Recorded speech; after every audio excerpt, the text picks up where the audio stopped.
Hello everyone.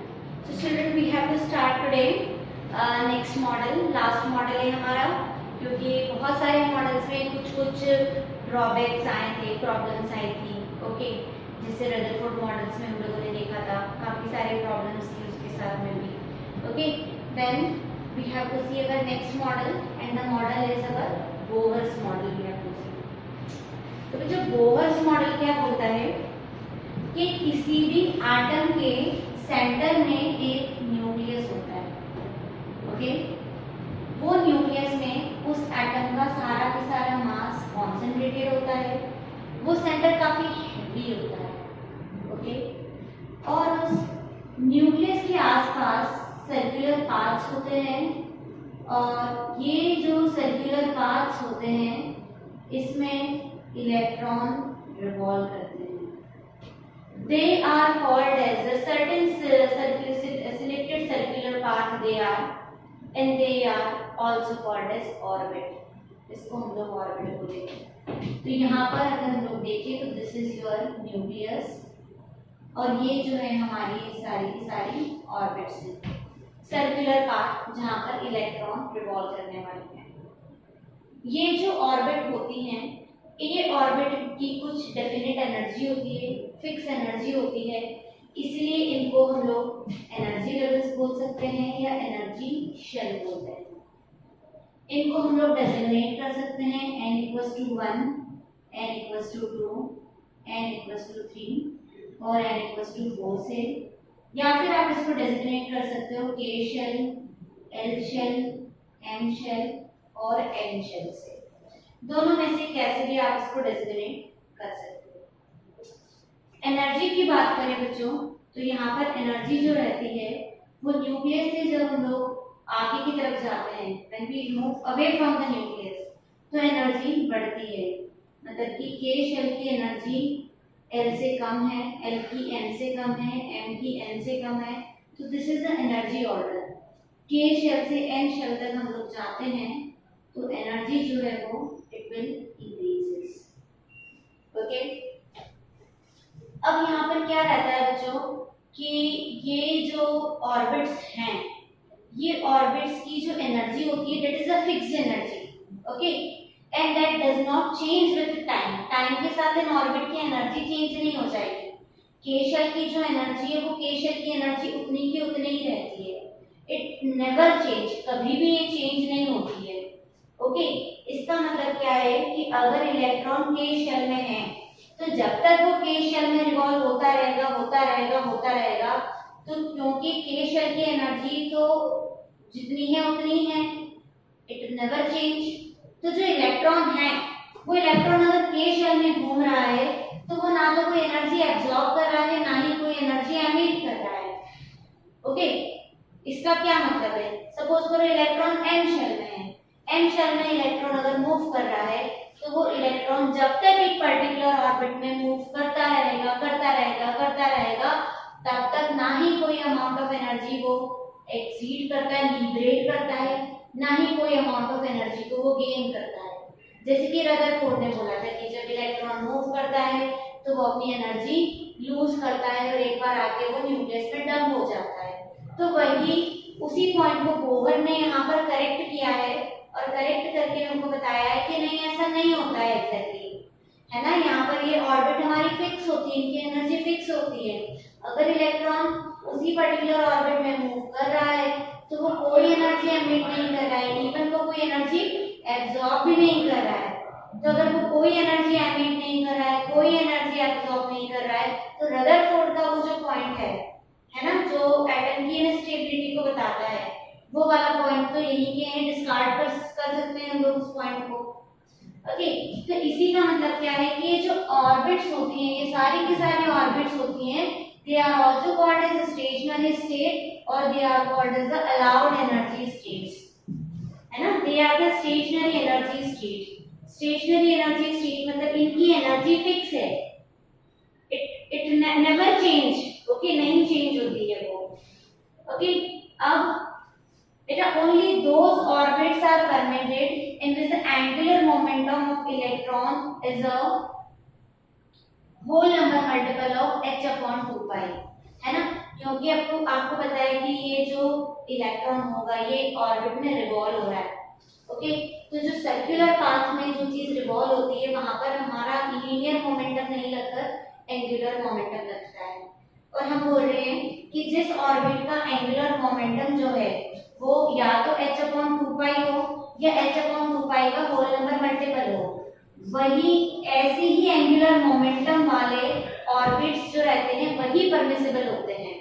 तो जैसे suppose करो कि अगर n इक्वल टू 1 है, फर्स्ट ऑर्बिट की बात करें तो ये एम्पियर की वैल्यू होगी h/2π।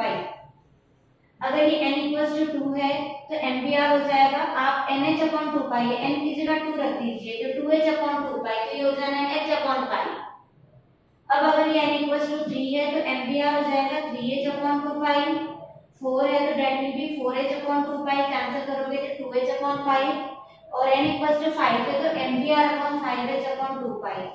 इसका मतलब क्या है कि हर एक ऑर्बिट के लिए जो एंगुलर मोमेंटम की वैल्यू होती है वो फिक्स्ड है, it never change. Quantization of angular momentum, quantization का मतलब क्या होता है, जैसे कि सपोज करिए आप लोग सीढ़ियों से उतर कर आ रहे हैं और एक आप स्लोप से उतर कर आ रहे हैं। तो जब हम सीढ़ियों से उतर कर आते हैं या सीढ़ियों से चढ़ते हैं या स्लोप पे से चढ़ते हैं तो डिफरेंस क्या है? जब हम सीढ़ी से चढ़ते हैं तो हमारे स्टेप फिक्स होते हैं, है ना, all the steps are fix. हर एक स्टेप की एनर्जी जो लेवल है वो फिक्स है, मतलब हर एक स्टेप जो है वो क्वांटाइज्ड है, फिक्स्ड है। बट जब हम लोग स्लोप पर चढ़ते हैं तो डिपेंड्स अपॉन आवर एनर्जी। शुरू में हम लोग बड़े जोशीले होते हैं, है ना, स्लोप पर फटाफट चढ़ जाते हैं, उसके बाद में क्या हो जाता है, थक जाते हैं, तो हमारे जो स्टेप ऐसे लंबे लंबे जा रहे थे वो छोटे छोटे स्टेप्स जाना शुरू हो जाते हैं। क्यों? क्योंकि स्लोप क्वांटाइज नहीं है। लेकिन क्या आप सीढ़ियां चढ़ते हो तो ऐसा कर सकते हो कि मेरे को नहीं माने, मैं बहुत थक गया हूं तो मैं थोड़ी सी आधी सीढ़ी चढ़ जाता हूँ, बाकी फिर कोई बात नहीं। तो ऐसा नहीं होता है बच्चों, है ना। इसका क्या मतलब है कि नहीं यार ये एंगुलर मोमेंटम ये मुझे नहीं चाहिए, this h/π I don't want, मुझे तो 2.5 h/2π चाहिए, ऐसा कुछ एंगुलर मोमेंटम चाहिए। तो that is not allowed over here children, है ना, ऐसा नहीं होगा, इनकी मर्जी नहीं चलेगी। ओके, इनकी ये एंगुलर मोमेंटम की वैल्यू चिल्ड्रन फिक्स होती है, that can not change, that's why this angular momentum is quantized. Okay, quantization of angular momentum. Similarly children energy is also quantized. Energy ऐसा नहीं है कि तो चलो मन किया तो कितनी भी एनर्जी दे दी हमने इन लेवल्स को, ऐसा नहीं है। इन सब की एनर्जी लेवल की जो है वो क्वांटाइज्ड होती है। ओके, नेक्स्ट आता है बच्चों कि सपोज करो कि मैंने आपको बोला है कि जब तक इलेक्ट्रॉन एक ही ऑर्बिट में एनर्जी रिवॉल्व करता है तब तक ना ही वो कोई एनर्जी एमिट कर रहा है ना ही कोई एनर्जी एब्जॉर्ब कर रहा है। बट अगर सपोज करो हमने एटम को एनर्जी दी तो एटम का इलेक्ट्रॉन क्या करेगा, एनर्जी एब्जॉर्ब करेगा। एनर्जी एब्जॉर्ब करके तो इट फील्स सो एक्साइटेड, तो it will move to the excited state children. ये लोअर एनर्जी से हायर एनर्जी में जंप कर जाएगा, और जो हायर एनर्जी लेवल जो है जिसमें वो जंप करके गया है, that higher energy level is called as excited state. तो एक्साइटेड स्टेट में कब जाएगा, n इक्वल्स टू 1 से n इक्वल्स टू 4 में कब जाएगा, जो वो एनर्जी एब्जॉर्ब करेगा। अब ऐसा नहीं है कि उसको अगर एनर्जी आपने इतनी दी है कि वो n इक्वल्स टू 1 से n इक्वल्स टू 4 में जाएगा, तो ऐसा नहीं है कि भैया बीच में रोक लिया उसको, n equals to 2 n equals to 3 ऐसा बोला नहीं हमारे यहाँ रुक जाओ, नहीं। It depends upon the energy, वो कितनी एब्जॉर्ब कर रहा है energy, because energy is also quantized children, it is a fixed amount of energy. Okay, but excited state में तो कोई भी इलेक्ट्रॉन जो है, कोई भी, जैसे आपको ऊपर हवा में लटका दिया जाए तो यू फील सो अनकंफर्टेबल, आपको भी वापस ग्राउंड पर आना पड़ेगा। तो हर एक इलेक्ट्रॉन जब वापस ग्राउंड पर आता है तो सपोज करो n1 इक्वल्स टू n4 पर वो एनर्जी एब्जॉर्ब करके गया था, तो n4 से जब वो n1 पर आएगा तो उसको उतने ही अमाउंट ऑफ एनर्जी को देना पड़ेगा, लिबरेट करना पड़ेगा। तो इट्स वेरी सिंपल चिल्ड्रन कि जब तक इलेक्ट्रॉन एक ही शेल में रिवॉल्व करता रहता है तब तक ना ही कोई अमाउंट ऑफ एनर्जी एब्जॉर्ब कर रहा है और ना ही कोई अमाउंट ऑफ एनर्जी को लिबरेट कर रहा है। बट जैसे ही वो एनर्जी एब्जॉर्ब करता है, it will move from lower energy level to higher energy level. और जैसे ही वो लो अपर एनर्जी लेवल से लोअर एनर्जी लेवल में आता है, it has to lose the same amount of energy जितनी लेकर वो एक लोअर एनर्जी से हायर एनर्जी में गया था। ओके, तो यहाँ पर अगर हम लोगों को निकालना है कि कितने अमाउंट ऑफ एनर्जी उसने एब्जॉर्ब करी या लिबरेट करी, तो हायर लेवल की एनर्जी से लोअर लेवल की एनर्जी को सब्ट्रैक्ट कर दीजिए, you will get the difference over here. Okay, तो delta equals to E2 minus E1 आप कर दीजिए, तो आपको पता चल जाएगा। इसका क्या मतलब है बच्चों, ये जो क्वांटाइजेशन वर्ड वगैरह मैं बोल रही हूँ कि energy is not, energy of electron does not change continuously, continuously नहीं चेंज होती है, क्वांटम पैकेट्स के फॉर्म में जाती है एनर्जी, तो ना energy goes in the form of packets, quanta के फॉर्म में जाती है एनर्जी। ओके, तो यहाँ पर क्या है, ये क्वांटा के फॉर्म में जाएगी तो it should not be continuous. तो अगर वो एनर्जी कंटिन्यूअस नहीं है तो उससे मिलने वाला स्पेक्ट्रा भी कंटिन्यूअस नहीं होता है, you will get atomic spectra, और atomic spectra is a discontinuous type of spectra, मतलब आपका एटॉमिक स्पेक्ट्रा जो है it should give line spectra, that is the case of hydrogen spectrum. We have observed the several lines, they were the Lyman, Balmer, Paschen, Brackett and Pfund। तो कहीं ना कहीं बच्चों ये जो बोहर्स मॉडल है, इसने एटम की स्टेबिलिटी के बारे में हमको बहुत अच्छे पॉइंट्स दिए हैं जो कि रदरफोर्ड हमको नहीं एक्सप्लेन कर पाया था। ओके, तो अब हमको देखना है कि ऐसे क्या क्या पॉइंट थे बोहर्स के जिसकी वजह से बोहर मॉडल जो था वो इतना सक्सेसफुल हो गया। ओके, तो now we have to see कि बोहर मॉडल सक्सेस क्यों हुआ है। Okay, that we have to see now. Okay, so now we have to see the success of Bohr's model। तो वैसे तो इसके काफी पॉइंट्स हैं, but in this video children we are covering only 2 points. बाकी जो पॉइंट्स में कुछ न्यूमेरिकल्स भी आएंगे तो that we are going to see in our next video. Okay, so the very first one is the Bohr model explain the stability of atom. क्यों? क्योंकि Bohr model ने बोला था कि if electron revolve in same orbit, अगर एक ही orbit में electron revolve करता है, then it does not gain or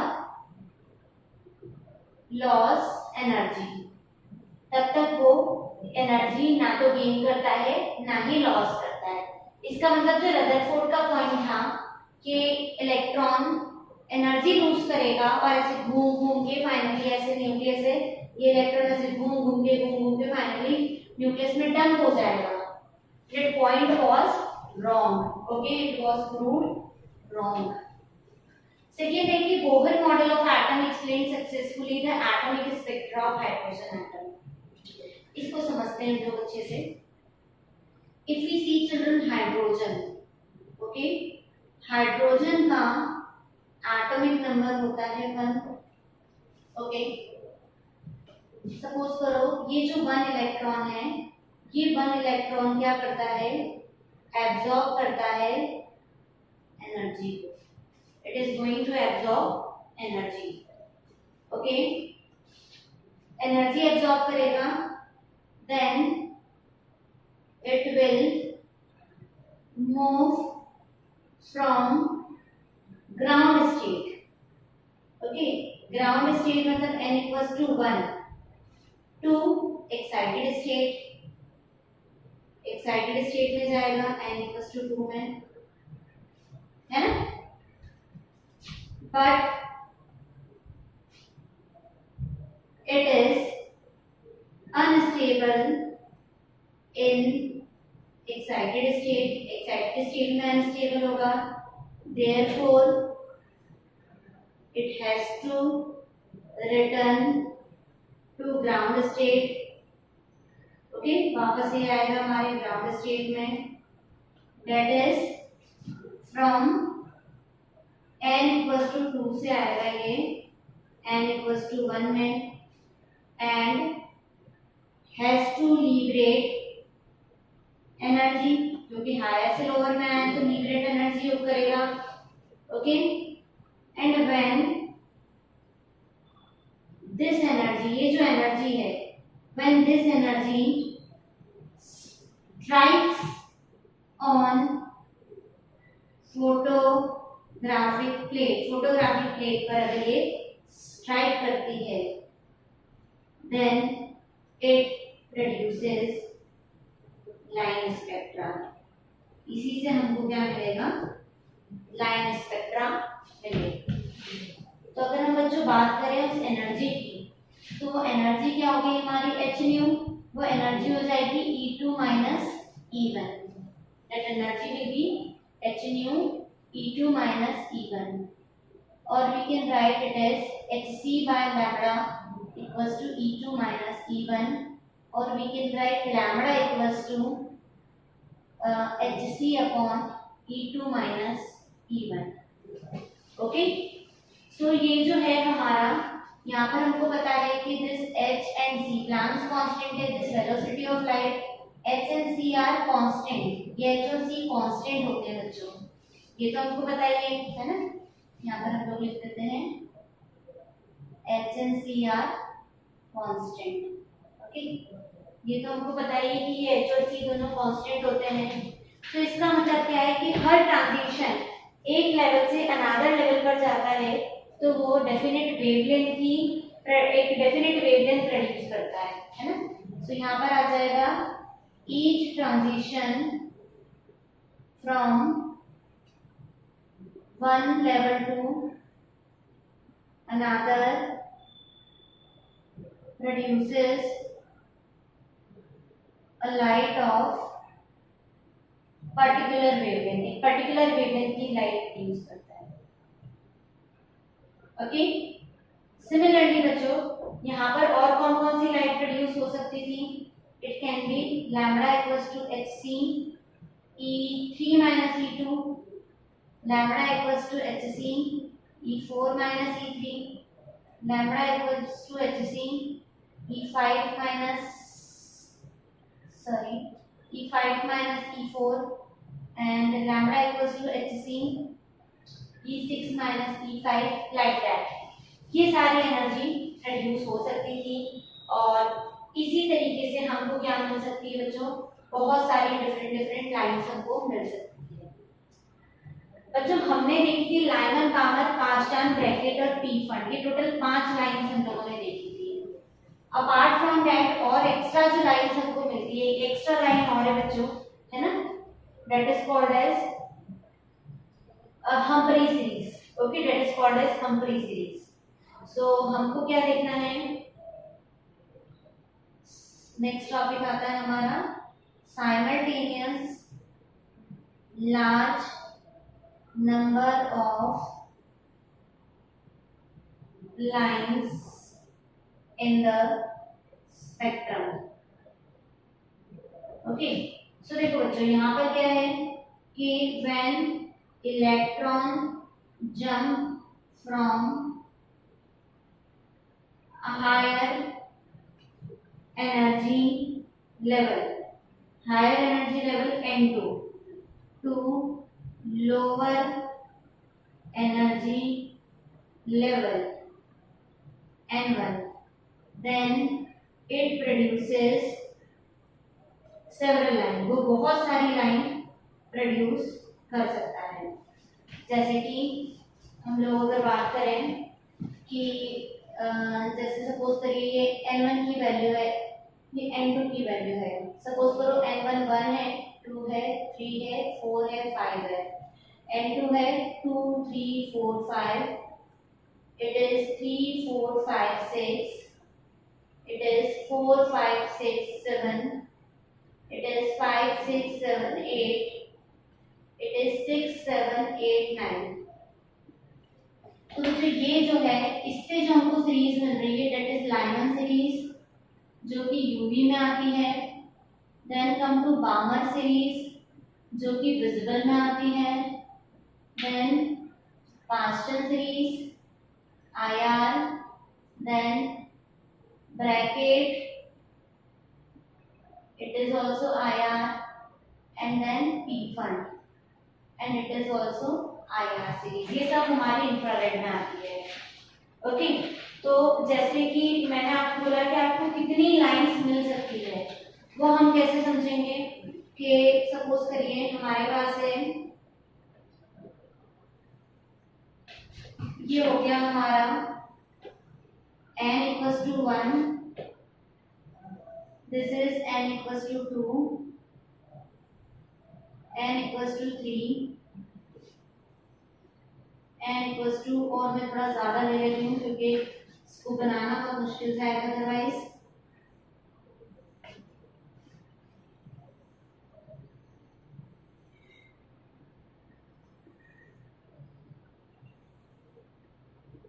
हमको क्या निकालना है, नंबर ऑफ स्पेक्ट्रल लाइन कि टोटल हमको कितनी लाइंस मिलेगी, नंबर ऑफ स्पेक्ट्रल लाइंस हमको निकालना है। ये मैं ले रही हूँ मैं n इक्वल्स टू 1 2 3 4 5 6 7 8 तक सफिशिएंट होगा।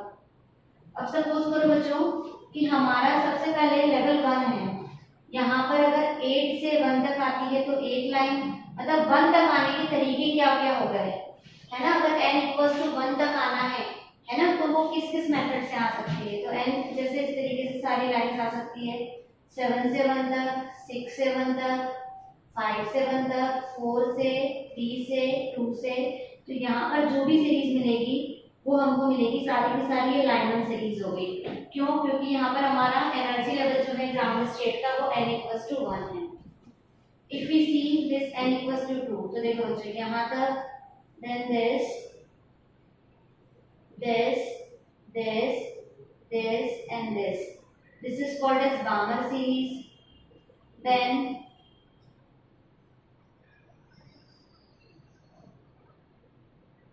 this is Parston series, then this is called as Brackett series, and the last one, this is called as P-Fund series।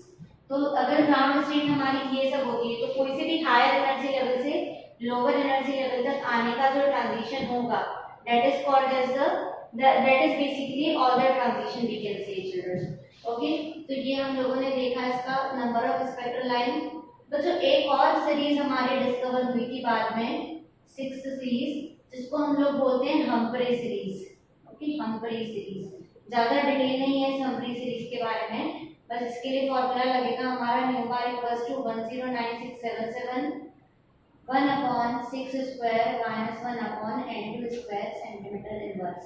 जब n1 आपका, मतलब ये 6 सीरीज, जब n1 आपका कितना हो 6 हो और n2 आपका 7 8 9 10 सो ऑन हो, तो जो सीरीज हमको मिलेगी that series is called as Humphrey series.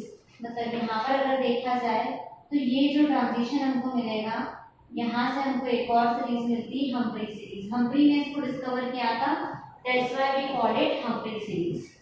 Okay, अब एक जो क्वेश्चन आता है आपका नंबर ऑफ स्पेक्ट्रल लाइन, कि जैसे सपोज करो कि ये यहाँ से यहाँ तक आया है तो हमको एक लाइन मिलेगी, है ना।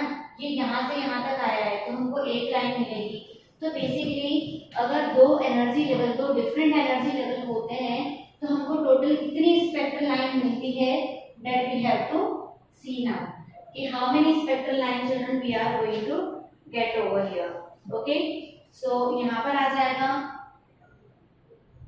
इन general the number of spectral line और emission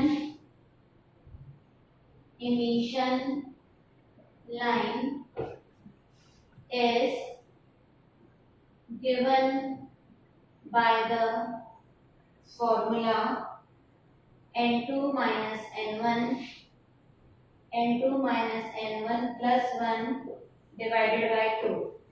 ओके, तो इन्होंने बोला है कि if n2 आपका 5 हो और n1 आपका 1 हो, मतलब n1 1 है, मतलब लाइनमैन सीरीज है, तो आपको टोटल कितनी लाइंस मिल सकती है, मतलब कितने पॉसिबल ट्रांजिशन हो सकते हैं। n2 अगर 5 है और n1 अगर 1 है तो 5 से लेकर 1 तक आने में कितने मोड हो सकते हैं, कितने मेथड से वो आ सकता है, वो निकाला जा सकता है। तो ये n2 जैसे हो जाएगा 5 माइनस 1, 5 माइनस 1 प्लस 1 बाई 2, तो ये हो जाएगा 4 और ये हो जाएगा 5 2, total 10 lines you will get. Okay, but if n2 equals to 5 n1 equals to 2, मतलब की बात हो रही है हमारी बामर सीरीज की, तो बच्चों यहाँ पर हो जाएगा it is 5 minus 2, 5 minus 2, 5 minus 2 plus 1 divided by 2, so that is 3 into 4, तो total 6 line you will get। अब ये दो मैंने सॉल्व किए हैं बच्चों, आप लोग जो सॉल्व करोगे वो करोगे n2 equals to 7, n1 equals to 3, okay, n2 equals to 8, n1 equals to 4, और n2 equals to 7, n1 equals to 5, just find out for this। तो इस वीडियो में बच्चों हम लोग इतना ही देखने वाले हैं। अभी नेक्स्ट जो वीडियो रहेगा इसमें हम लोगों को इसकी और सक्सेस देखनी है कि किस तरीके से किसी भी एटम, किसी भी ऑर्बिट के लिए एनर्जी की वैल्यू को डिटरमाइन कर सकता है। Everything we have to see, numerical part है उसमें, इस वीडियो में नहीं देखेंगे हम लोग, उसको नेक्स्ट वीडियो में देखेंगे। तो बोहर मॉडल्स का जो सक्सेस है वो हमने 2 पॉइंट्स देखे, उसके आगे के पॉइंट जो है वो हम लोग देखने वाले हैं हमारे नेक्स्ट वीडियो में। Thank you so much.